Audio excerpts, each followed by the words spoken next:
The Square Ball Podcast.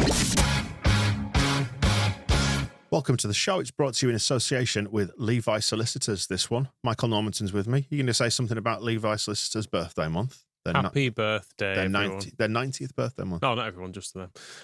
Yeah. Do you know what they're doing to celebrate? Same as we all do. We offer 15% of selected legal services, which are... Are you coming back to me now? Yeah, I'm trying to involve people. Oh, do you want to do it, Rob?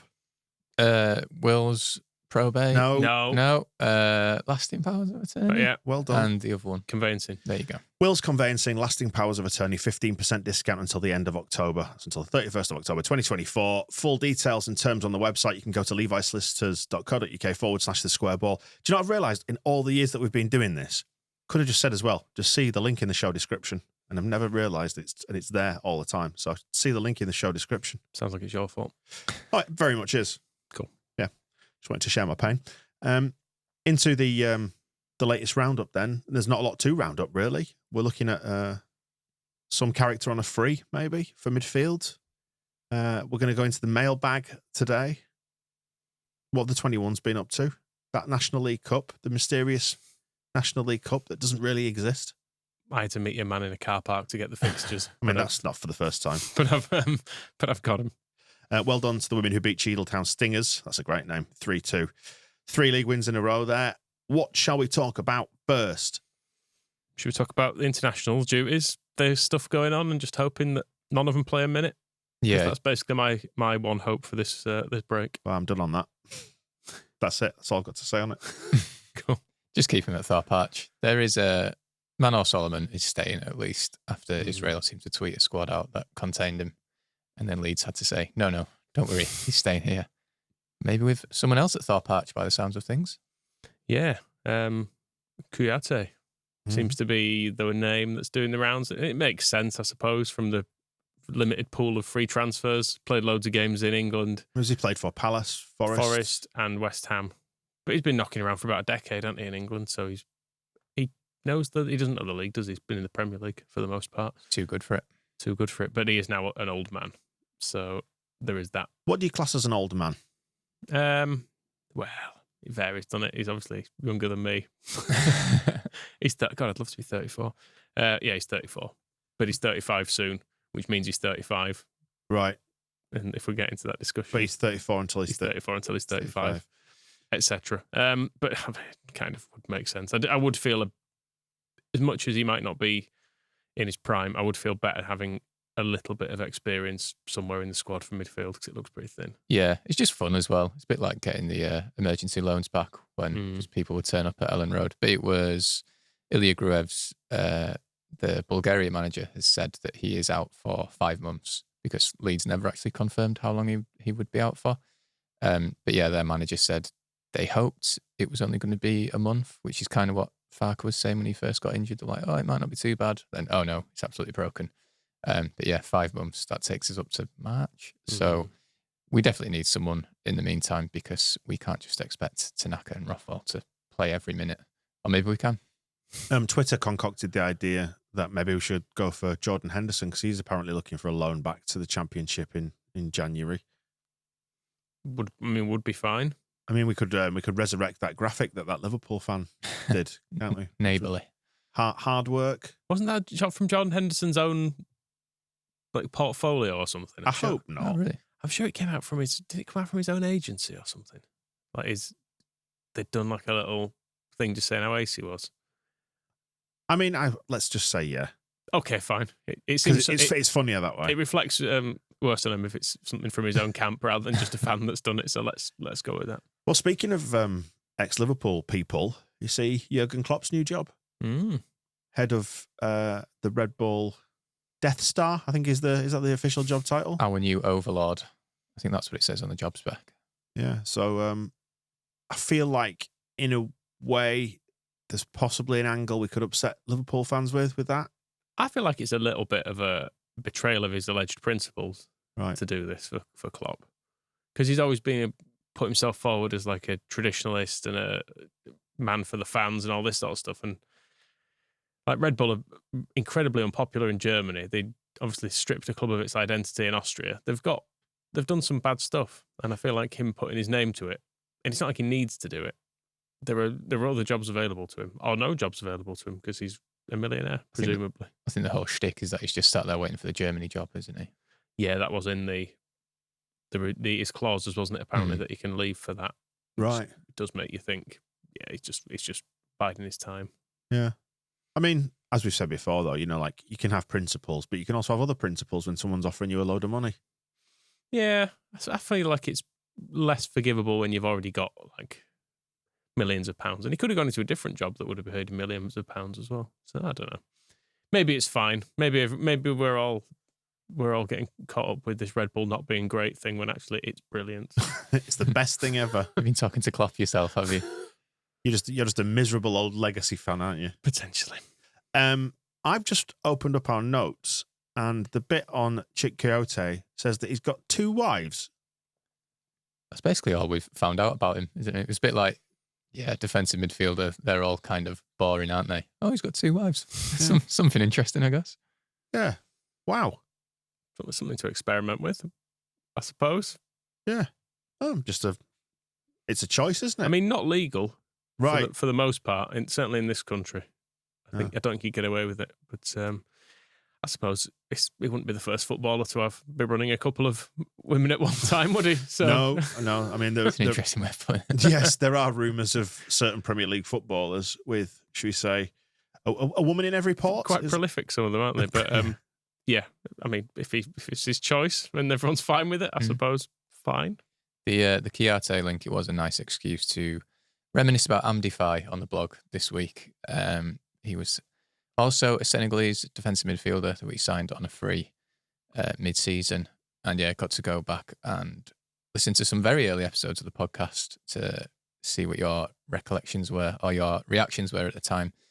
And it was a strange time. You were sort of convincing yourselves that Alex Bruce might be the answer to our defence. But Amdify sort of did a job for about half a dozen games. Have I misremembered this, Rob? Or were we calling him like the wardrobe? Yes. He built like a wardrobe. Yeah, because he didn't really move beyond the centre circle. We were all desperate for a replacement for Mickey Doyle, which was basically just someone to kick players.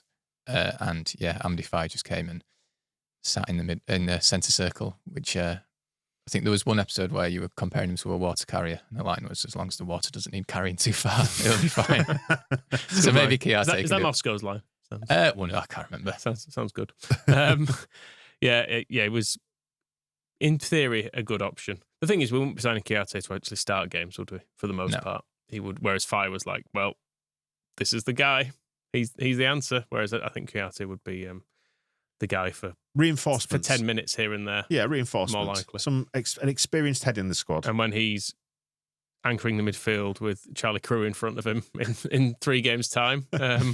We can all look back to this wonderful. What's happened to Joe Rothwell and Ao Tanaka in this scenario? Who knows? Well, Tanaka's on international duty, so triple leg break. Right. And Rothwell, don't know what I don't think he's got a terrible injury record. Beard injury? Could be a beard injury.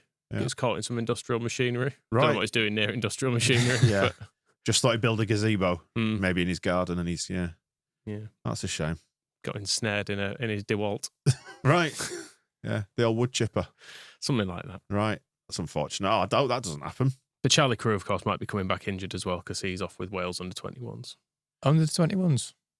Dropped down. Apparently so. Washed up, innit?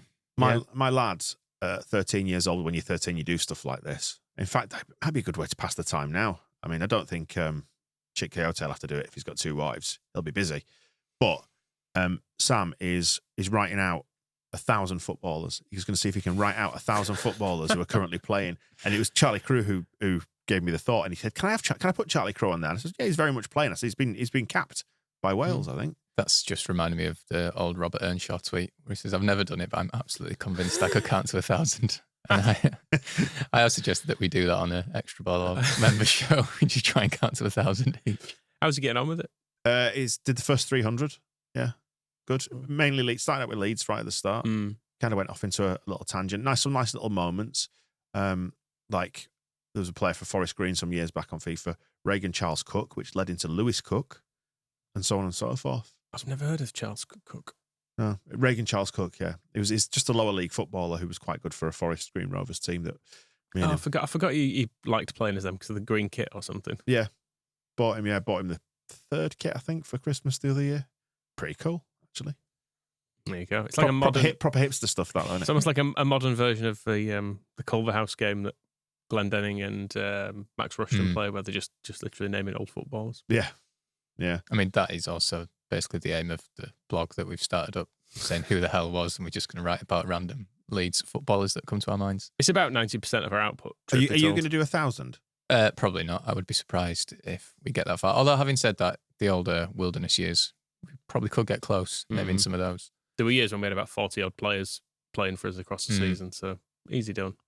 Yeah. Did you, just a little tangent, I was just thinking about stuff we've been doing to pass the time. Were you aware of the movie, I say movie, it's more like a film, Threads that was on? I'm aware of it as a thing, but no, I didn't watch it. It was on BBC 4 last night.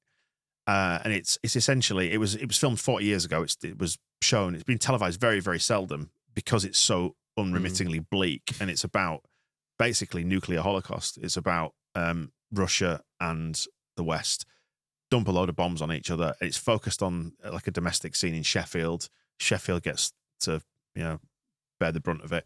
It does look like some of it has been hit by a nuclear bomb, doesn't it? And so on.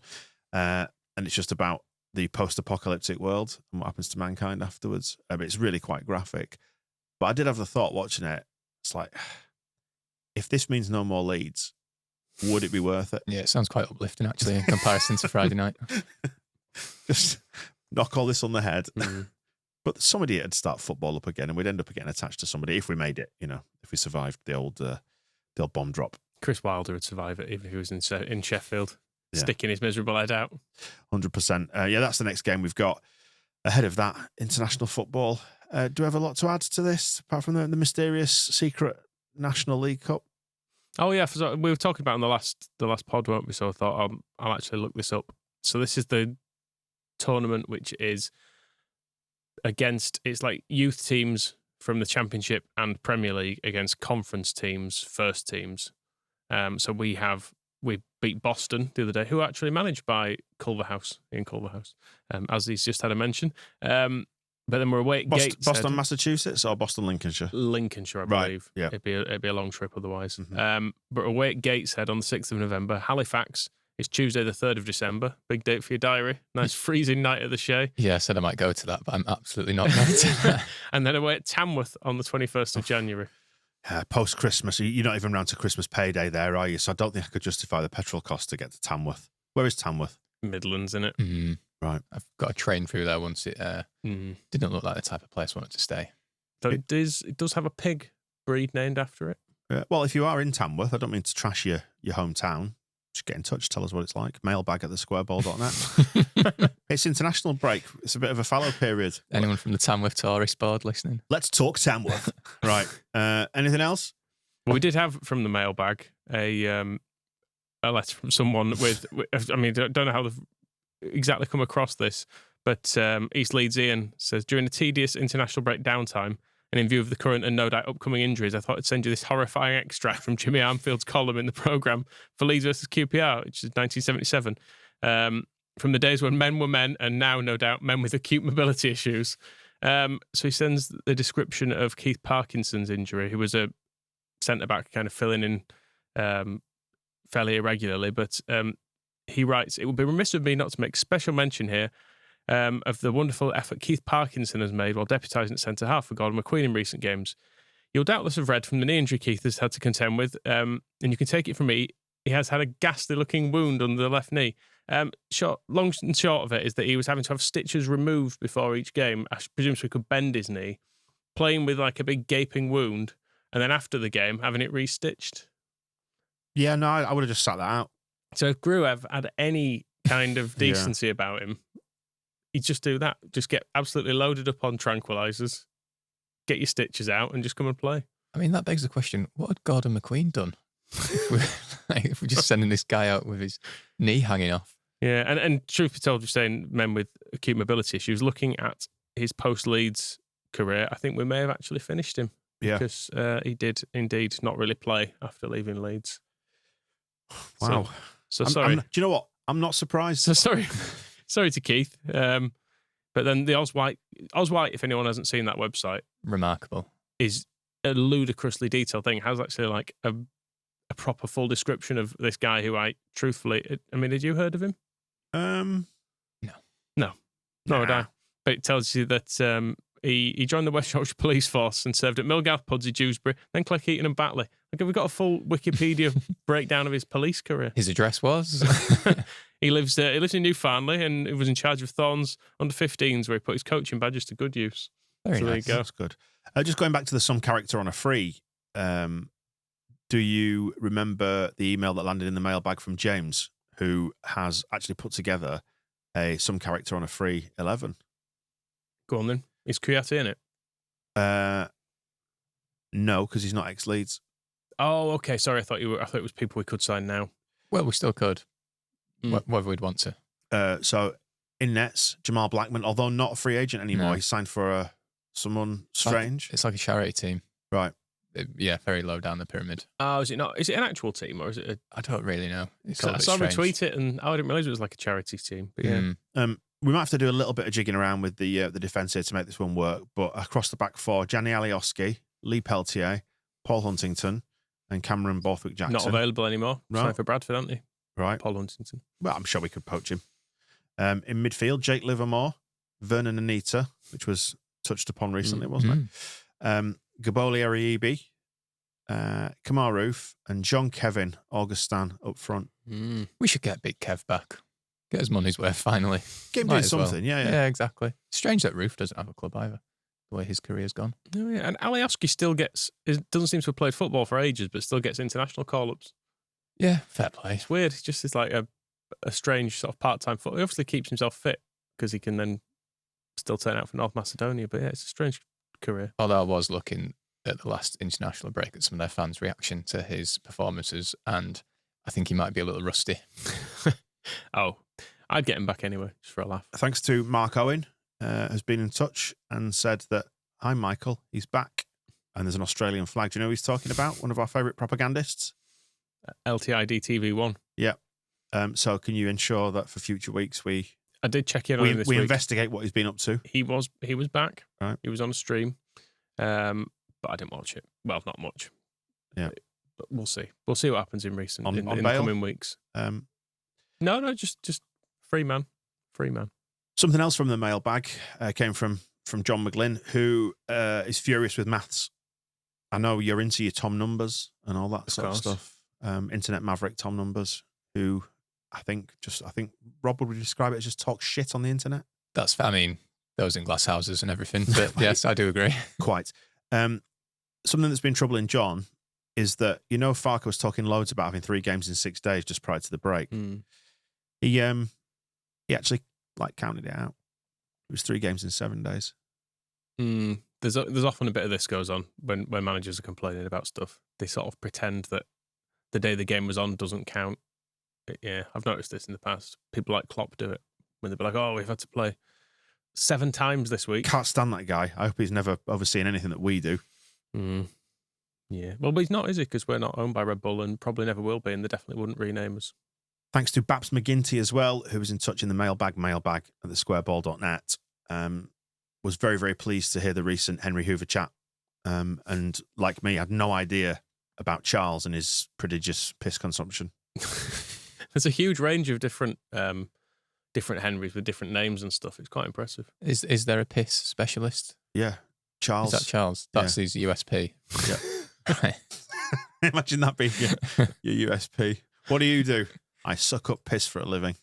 Yeah, you got Charles, you got Henry Extra. I think we've got the Henry Extra. You got Henry Pet, Henry Home, Henry Wash, Henry Quick Pet, Henry Cordless, Hetty Yellow, Hetty Quick, Henry Quick. He's a stick one. Henry Clean Air. There's James. Who looks the nicest? It'd be. I was just going to say Charles because I feel bad for him. Right. He's got the most arduous task, hasn't he? He has, yeah. But he puts a brave face on. Yeah, exactly. There's a Harry as well. I'm not sure what his USP is. Filtration levels, odor reducing, he says, which might make him useful for piss, but I don't think he can handle liquids. So I feel like this is the next scale at the end of the season for how we rank Leeds United players. Which Henry Hoover is it? Yeah.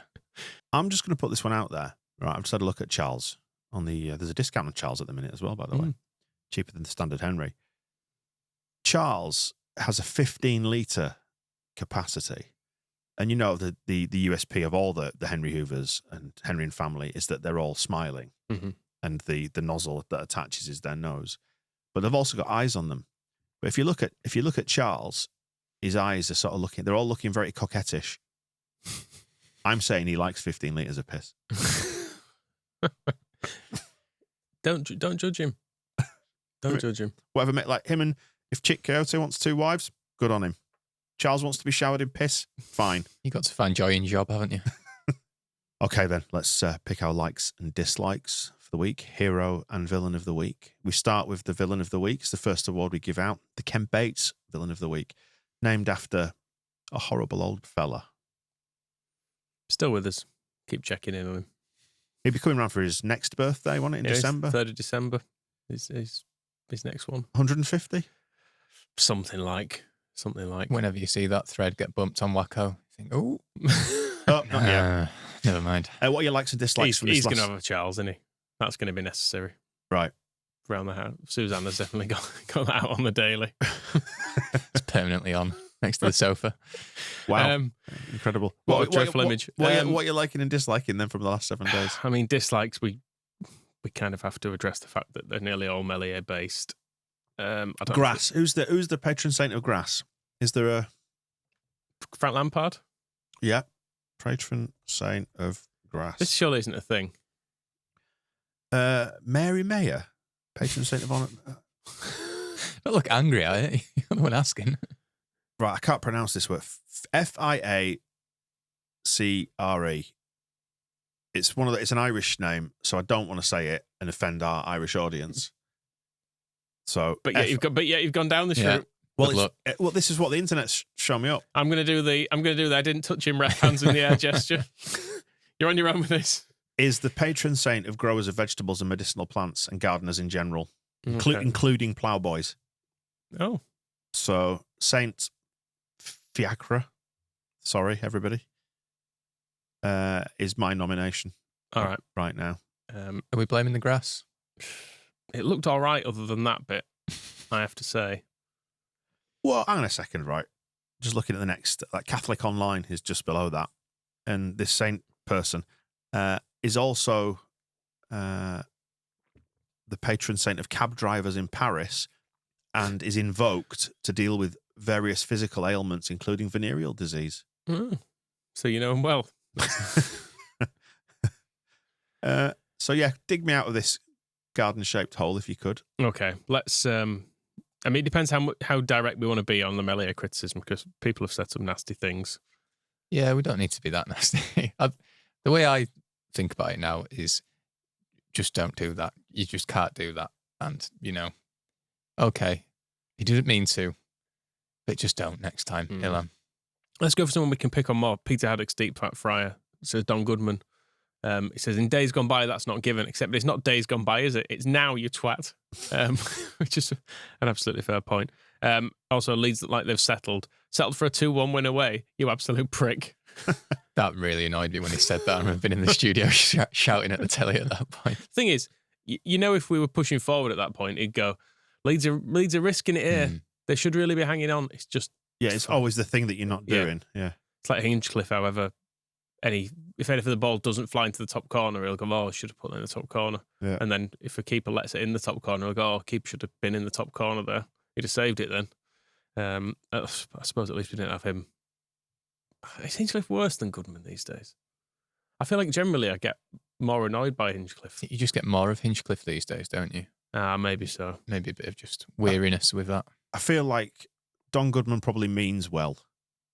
He grew up a Leeds fan, so he must have a soul. I'm not sure Hinchcliffe has a soul.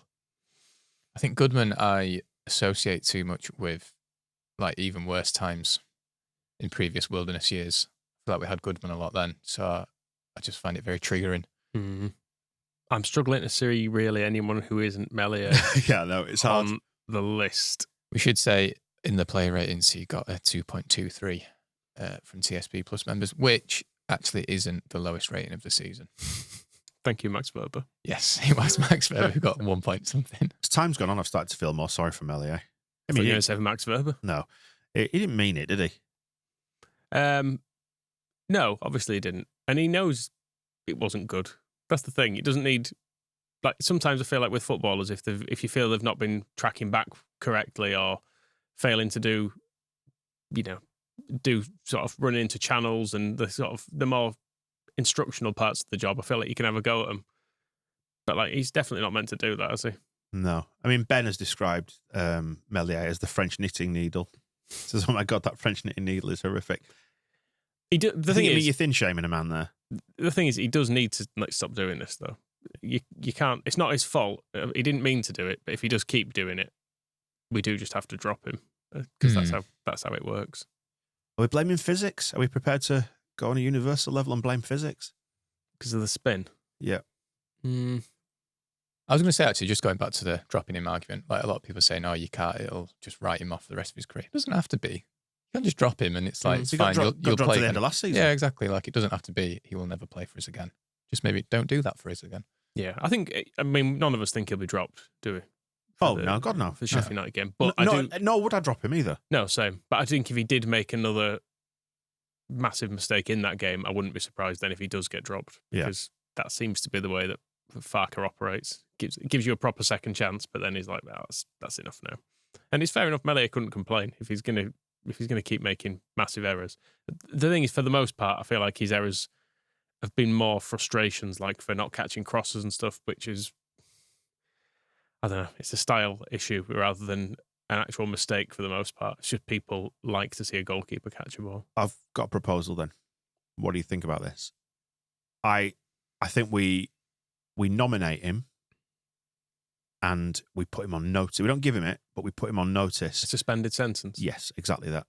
He can go do some community work. Okay. And if this happens again, it's you. It's got a tag on. Yeah. Keeping an eye. Yeah. So if you'll be able to get a tag off. It's very thin. Just slip your foot out of the bottom. It won't go any tighter. Yeah. I think we put him on notice. Okay. And say, if this happens again, it's you without, like, next mistake, you're getting this. And I think that'll really help him to focus and shape up. But in the meantime, Goodman can do the bird. Yeah. Fair enough. He's the patsy. He's the fall guy. That seems fair enough. Absolutely fine. Right, let's get on to the Gitano Berardi crowning a hero of the week in association with thetuktukclub.com. You can go see the side of Thailand that few travellers ever see. Winding mountain roads, elephants, towering forests, and Bruce, who's a Leeds fan, who's offering you a 15% discount on your booking. TSB 15 at thetuktukclub.com. Right then, go on. Eintracht Frankfurt, not mentioned them, have we? Yeah. Oh, of course. Oh, we forgot to talk about that. Yeah, those guys. Should we talk about it now? Let's talk about it now. Right. Well done on Eintracht Frankfurt. Can we say they seem to want Rasmus Christensen? They seem to want to pay, depending on reports, somewhere between about 10 and 15 million euros for him. Would you accept that? I'll accept less. Don't tell them that. Me too, truth be told. If we come out of this unscathed, and it's not glamorous, and we've discussed this at length before, if we come out of this unscathed from a PSR point of view, or even if we actually break even on money, let's just celebrate it as a fine day. And I've got no personal axe to grind with Rasmus. I just don't think he's a very good footballer. No, he's not. But yeah, it'll be really good when he leaves, probably, won't it? I did notice as well at the weekend, Matt Rocker was getting slagged off by Real Betis fans as well. So we've done all right out of that as well if they've taken him off our hands permanently. Have they? I lose track now. Oh, did they? I can't remember. Did they specify what it was that they were annoyed about out of interest? Was it stuff we would recognise? I think they were just sort of saying he was quite invisible in midfield. So yes. Yeah, I don't know if you remember him from his time at Leeds. Yep, that sounds familiar. Yeah, they were quite happy with him last year. And then they bought him and seemed fed up with him, which is a very Leeds thing to do. I was going to say, it's good to know that happens elsewhere as well. You see someone alone and go, oh, could be good, this guy. And you sign and you go, oh, shit. Mark Rocker's so memorable. His departure so memorable. We didn't remember that on the 28th of June this year, he agreed to a permanent deal. No, he did leave. Yeah. I do remember this. I think it was in that game, Diego Llorente gave away a penalty and accused VAR of being liars. Which, again, he hasn't changed, I don't think. Yeah, I mean, I thought there was always something potentially half decent in Rocker, but it just never materialised. Did it? He was just again the wrong player in this mad rushing about side. You basically put a snail in there. Yeah, it was Victor also loved him, didn't he? Clearly. He's a yoga teacher who just loves meditating and stretching, but actual playing football, not very good at. Yeah, it feels like there are very few other candidates this week. I mean, Junior Firpo, you could have nominated for his goal when it was going to be the winning goal, but turned out to not be the winning goal, and then he got stroppy. Joe Rothwell, worth a shout. Paddy Bamford, missing in action, has nominated him. Looks pretty good. I'd forgotten midfielders were allowed to pass the ball forward and shoot, which was a breath of fresh air in our midfield, I thought. This is Imaginary Martin says the keeping with tradition. Gary Sprake threw the ball in his own net at Anfield in the 60s. John Lukic punched the ball into his own net at Ibrox in the 90s, and now this. The game's nothing without tradition. Yeah. So it's heritage. Exactly. So are we nominating Melier? Yep. On the grass? Absolutely. We can laugh about this maybe in 30 years when we're still in the Championship, having missed out by a point this year. It feels to me like, just based on rumours alone, it's Eintracht Frankfurt. If Tony Yeboah as well. They let us have Tony Yeboah. Yeah. I'm still grateful for that. Yeah, I mean, nearly 30 years. We didn't get any money for Koch, did we? But they have also taken him. Yeah, they seem to like him as well. Weirdos. It's weird how it casts doubt on the whole German league for me. Right. The fact that they want these players. Yeah. Because I know German teams do well in Europe. Do you think it's all sham? So it can't be a bad level, but then also you think it must be a bad level. Because how are these players getting by? Strange. Does this mean that Rasmus has been playing in the Champions League? Europa League? I don't know. League. They are like Conference third in the league League at the minute, I think. Right. Johnston's paint European semi-final legs. And yet you just wouldn't have him in this team. He'd probably be fine at this level. He probably actually would be fine at this level, as would people like Mark Rocker, because it's not as good, is it? Yeah, I mean, Farke's football is obviously far more drilled and organised than Jesse Marsh's ever was. But I can't remember watching Rasmus Christensen in my mind's eye. I can't remember watching him pick the ball up and just pass to a teammate close by, then making a run and getting it back, like a 1-2 or something like that. Just always felt like he just punted it down the line. Yeah. And then ran in the vague direction of it, and then was always, it seemed to often be, I know it was the style rather than him to be blamed, but he was also just making a desperate lunge to the man at the back post who was putting the ball in the net as well. He seemed to always be that man. So yeah, not many great memories from Rasmus. On the other side, another previously written off fullback, Junior Firpo, was so close to being the hero, I would say, with the goal, but then he got stroppy, didn't he? And he's been a bit moody recently. At Norwich, I noticed he was in a bit of a grump. I don't know if that was because of the terrible referee or what, but yeah, he's not had a happy week. Bless him. Yeah, Eintracht Frankfurt in the Europa League at the minute. Oh, good. In that they've got a daft big league competition as well that I'm refusing to entertain. Oh, is that a big 30-team league or whatever as well? Yeah, done the same thing, haven't they? Rubbish. Yeah, slam dunk this week. Congratulations to Eintracht Frankfurt. Thank you for Tony Yeboah. Thank you for potentially taking Rasmus off our hands. Clearly, the Gaetano Berardi Hero of the Week with the TukTukClub.com. Thank you. No match ball over the weekend. Having a little break. You going to be doing anything fun? Just not watching Leeds, really. Staring into the void. Yeah, it's brilliant, isn't it? It's brilliant until it happens, and then you go, Bit bored now. Yeah. Did see Niall Ranger is playing at Farsley Celtic at the weekend in the FA Cup for Kettering, so I'm half tempted to go watch that. So he finally got his big move to Leeds. He did, yes. Wow. What he's always wanted. Some years after. Was it Hockaday who was sniffing around him? I think didn't he end up at Blackpool around then when they were an absolute basket case instead? Yeah, I don't think we missed out on too much.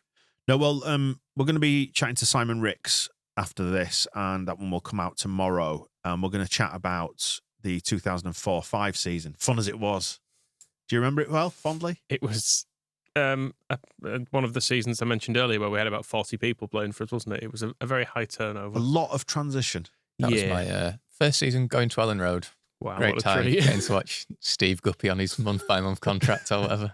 Yeah, so we're going to be chatting to him about that because Employment, the Kaiser Chiefs album, is 20 years old next year, and Simon's going to be plugging the gig that they're doing at Temple Newsome, along with a load of other bands. So we'll be chatting to him. Look out for that tomorrow. We'll be back with more searing analysis and possibly Hoover chat after the weekend. Yeah, looking forward to it, and we'll speak to you then. The Square Ball Podcast.